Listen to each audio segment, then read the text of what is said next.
तो राम राम भाई सारे। अगर आप YouTube को इस्तेमाल करते होंगे तो इस बंदे को जरूर से जानते होंगे। ये है अंकित बैनपुरिया। ये इकलौते ऐसे यूट्यूबर हैं जिनसे पीएम मोदी ने कोलैब किया है। इन्होंने पहले कुछ दिनों में सोशल मीडिया को पूरा हिला के रख दिया। एक तरफ ऐसे क्रिएटर है जो कि लग्जरी लाइफस्टाइल और महंगी गाड़ियां दिखा रहे हैं, और एक तरफ है ये देसी लड़का, हाँ अंकित भाई, जो कि अपने देसी स्टाइल को इन्फ्लुएंस कर रहे हैं।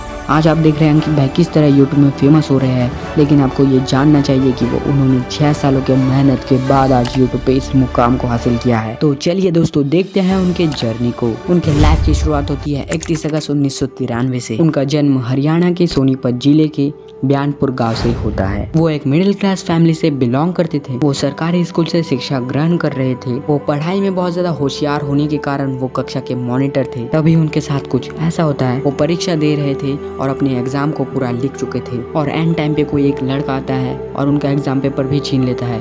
फिर उस पे अपना नाम लिखकर उसे जमा कर देता है। उनके घर वालों का कहना था कि अब तेरे को पढ़ाई से कोई मतलब ही नहीं है, क्योंकि तेरा पेपर तो दूसरे छीन लेते हैं।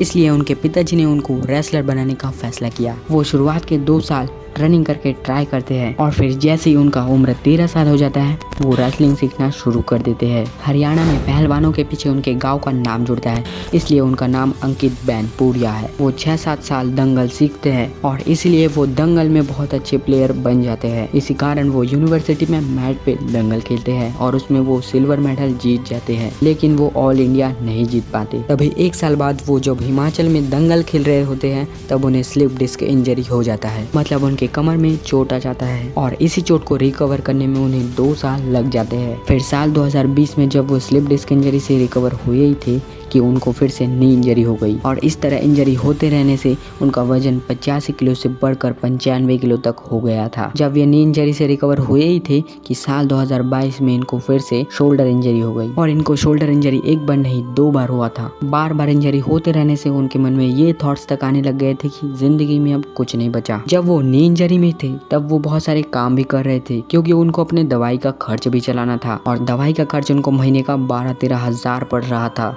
इस दौरान उन्होंने फ्रूट काटने का, राइस मिल में कट्टे ढोने का, जिम में भी काम किया, और फिर जोमेटो में भी उन्होंने काम किया था। जोमेटो में उन्होंने 12-12 घंटे काम करके अपनी दवाइयों का खर्च पूरा किया। वो 1.5 साल से यूट्यूब पे थे, लेकिन उनको कोई भी रिस्पांस नहीं मिल रहा था। जब वो अपने फिटनेस से रिलेटेड चीजें मोबाइल पे देख रहे थे तभी उनके सामने अचानक आता है 75 डेज हार्डकोर चैलेंज, और वो इस चैलेंज को एक्सेप्ट करते हैं और इसका वीडियो यूट्यूब पे अपलोड करते हैं, और उनके इस चैलेंज से रिलेटेड वीडियोस लोगों को बहुत ज्यादा पसंद आने लग गया, और इसी कारण से वो बहुत ज्यादा फेमस होने लग गए, और उनके यूट्यूब पे 3 मिलियन से भी ज्यादा सब्सक्राइबर कंप्लीट हो गए हैं। वो एक ऐसे क्रिएटर बन गया है जो कि अपने देसी रहन सहन के कारण बहुत ज्यादा पॉपुलर हो गए। लोगों को ये चैलेंज इतना ज्यादा इसलिए पसंद आया क्योंकि उन्होंने अपने देसी खान पान, अपने देसी रहन सहन, अपने देसी वर्कआउट को कंटिन्यू किया। अंकित भाई इंडिया के ऐसे क्रिएटर बन गए हैं जिसके कोई भी हेटर नहीं है। अगर आपको और किसी के बारे में जानना हो तो आप कमेंट में बता सकते हैं, मैं उसके ऊपर वीडियो बना दूंगा।